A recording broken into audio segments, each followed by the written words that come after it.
बहुत दिनों के बाद बहुत दिनों का हमारा गैप हो गया है। एनीवे अब इंशाल्लाह कंटिन्यू करेंगे यहाँ से। साइकोलॉजी साइंटिफिक डिसिप्लिन वाला फर्स्ट चैप्टर हम देख रहे थे। इसमें हमने ये डिस्कस किया था कि हाउ इट इज़ साइंस और arts, whether it is science और आर्ट, और फिर उस उन्होंने उसको प्रूव किया है कि this is social science, not physical science और applied science, but this is science. अभी रिसर्च मेथड्स देखते हैं साइकोलॉजी में। इसमें फर्स्ट वन है experimental method. Experimental method is one of the most scientific method of studying behavior. It is the method which has assigned the status of science to psychology. देखिए, ये जो experimental method है असल में इसी की वजह से साइकोलॉजी को साइंस का दर्जा मिला। नहीं तो हमने शुरू में ही देखा था कि पहले साइकोलॉजी को एज ए फ़िलासफ़ी के तौर पे पढ़ा जाता था। फिर जर्मन में लैप्जिग यूनिवर्सिटी में सबसे पहले ये साइकोलॉजी की लेबॉर्ट्री बनी और तब से उसको एज ए साइंस पढ़ा जाने लगा। तो क्यों इसको साइंस के तौर पे पढ़ा जाने लगा? क्योंकि इसमें भी एक्सपेरिमेंट किए जाने लगे। साइंस में यही होता है कि आपके पास में कॉन्क्रीट आंसर होते हैं। एक्सपेरिमेंट किए जाते हैं, मतलब एब्स्ट्रैक्ट नहीं होता है। आप कोई कंडीशन लगाते हो, आप कोई एक्सपेरिमेंट करते हो तो वो किसी दूसरे वक्त में और किसी दूसरे पर्सन पे भी वो एप्लीकेबल होता है। ये साइंस का बेसिक प्रिंसिपल होता है कि आप कोई चीज़ एक जगह कर रहे हो तो वो दूसरी जगह और दूसरे वक्त में भी एप्लीकेबल रहे। It means this is scientific और दिस इज़ वैलिड। तो साइकोलॉजी में भी मेथड एक्सपेरिमेंट किए जाने लगे। हाँ, एक्सपेरिमेंटल, और इसलिए उसको साइंस का दर्जा, साइंस का स्टेटस मिला। एक्सपेरिमेंटल मेथड में क्या होता है, कुछ स्टेप्स होते हैं, 6 स्टेप्स हैं जो कोई भी एक्सपेरिमेंटर फॉलो करता है। सबसे पहले तो आइडेंटिफाइंग प्रॉब्लम मतलब कि ये डिसाइड करना कि हम किस चीज़ के बारे में रिसर्च करने जा रहे हैं, किस चीज़ के बारे में हम एक्सपेरिमेंट करने जा रहे हैं। प्रॉब्लम डज़ नॉट मीन कि प्रॉब्लम कोई परेशानी, कोई मुश्किल, ऐसा नहीं होता। आप जिस भी चीज़ के बारे में एक्सपेरिमेंट करने जा रहे हो, आप जिस भी चीज़ के बारे में रिसर्च करने जा रहे हो, आप वो उसको लिए प्रॉब्लम का लफ्ज़ इस्तेमाल करते हैं। तो आइडेंटिफाइंग प्रॉब्लम, सबसे पहले तो ये डिसाइड करना, प्रॉब्लम डिसाइड करना। देन डेवलपिंग हाइपोथेसिस मतलब कि टेंटेटिव रिज़ल्ट, आपके एक्सपेरिमेंट का टेंटेटिव रिज़ल्ट आपके मन में, आपकी सोच में क्या है, इसका रिज़ल्ट क्या हो सकता है। आप जो एक्सपेरिमेंट करने जा रहे हो, आपके जहन में भी तो कोई ना कोई चीज़ होती है ना कि अगर ऐसा करेंगे तो ऐसा होगा, और आप उसी को वेरीफाई करने के लिए वो एक्सपेरिमेंट करते हो। तो ये हाइपोथेसिस होता है जो जो रिज़ल्ट आपने सोच के रखा है, अभी वो वेरीफाई नहीं हुआ है, मालूम नहीं वो सही भी होगा या नहीं होगा, उसके ख़िलाफ़ भी उसका रिज़ल्ट निकल सकता है। लेकिन बहरहाल जो रिज़ल्ट आपने सोच के रखा है, क्या हो सकता है, एक्सपेक्टेड रिज़ल्ट आप बोलो और टेंटेटिव रिज़ल्ट बोलो, दैट इज़ हाइपोथेसिस। फिर उसके बाद में selecting an experimental design and standardising the experimental procedure. उसके बाद में एक्सपेरिमेंटल डिज़ाइन को सिलेक्ट किया जाता है और वो जो सारा प्रोसीजर है उसको स्टैंडर्डाइज किया जाता है।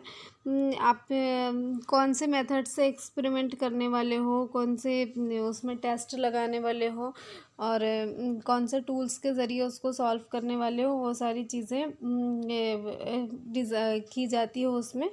Then conducting experiment and collecting data. जब आप सब कुछ तैयार कर लेते हो, आपने पहले प्रॉब्लम को आइडेंटिफाई कर लिया, फिर आपने उसका टेंटेटिव रिज़ल्ट भी सोच लिया, अभी उसके बाद में आपने एक्सपेरिमेंटल डिज़ाइन भी तैयार कर लिया।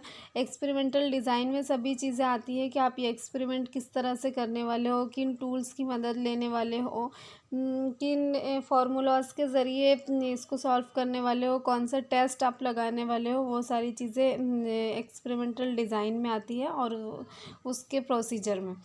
फिर उसके बाद में आप एक्सपेरिमेंट कंडक्ट करते हो, कंडक्ट करने के बाद में आप डेटा कलेक्ट करते हो, डेटा कलेक्ट करने के बाद में आप वो डेटा को एनालाइज करते हो, और फिर बाद में फाइनली कंक्लूज़न ड्रॉ होता है, आपका रिज़ल्ट निकलता है। अभी आप वो हाइपोथेसिस को वेरीफाई करते हैं कि आपने जो सोचा था वही उसका रिज़ल्ट निकला है या उससे अलग निकला है, देन फिर आप उसको अकॉर्डिंगली आप लेबल करते हो कि आपका हाइपोथेसिस वेरीफाई हुआ है या नहीं हुआ। और बेशक इसका रिज़ल्ट या इसका कंक्लूज़न उससे बहुत डिफरेंट भी आ सकता है जो आपका हाइपोथेसिस हो। अभी इसके क्या क्या फीचर्स है एक्सपेरिमेंटल मेथड के। सबसे पहले तो बहुत ही ऑब्जेक्टिविटी होती है इस मेथड में, डेटा कलेक्ट करने का जो ये जो मेथड होता है इसमें ऑब्जेक्टिविटी बहुत होती है, बहुत सटीक रिजल्ट आता है इसका। Then it enables accurate observations in controlled conditions. Condition जब आपके कंट्रोल में हो, कंट्रोल्ड कंडीशन मतलब आपने कोई एक्सपेरिमेंट किया है और तो आप ये सोच रहे हो कि ह्यूमन की आप जो पर्सन के ऊपर एक्सपेरिमेंट कर रहे हो, आप जिसके बिहेवियर जानना चाह रहे हो, तो उसकी इतनी एज इतनी होना चाहिए, उसका एजुकेशनल बैकग्राउंड इतना होना चाहिए, उसका सोशो इकोनॉमिक स्टेटस ऐसा होना चाहिए, ऐसे कुछ चीज़ें आप ऐसे फिक्स रहती है, दैट इज़ कंट्रोल्ड कंडीशन। तो जो एक्सपेरिमेंटल मेथड है ये आपके ऑब्जर्वेशंस को एक्यूरेट बनाता है कंट्रोल्ड कंडीशन में। Then experimental method helps in finding out the cause and effect relationship between two और मोर वेरिएबल्स।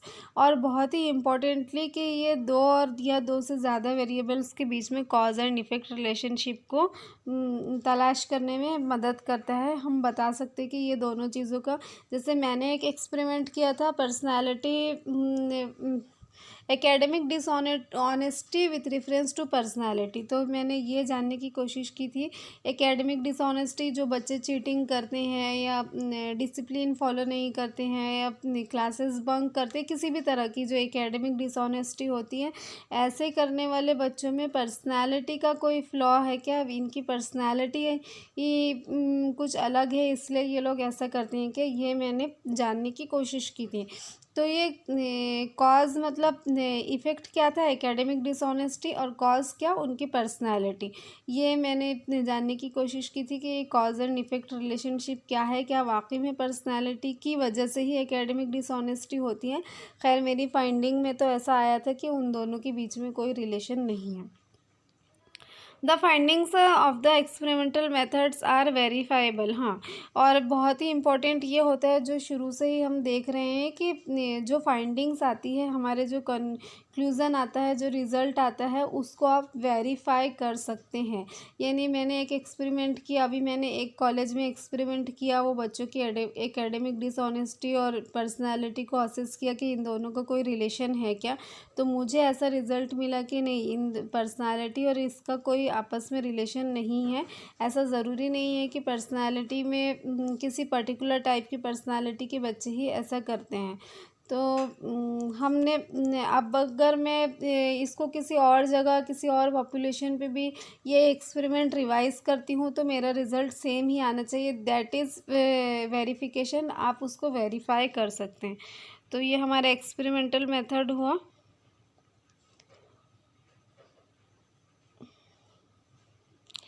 अभी इसके बाद में सर्वे मेथड है, सर्वे मेथड हम नेक्स्ट वीडियो में देखेंगे। ठीक।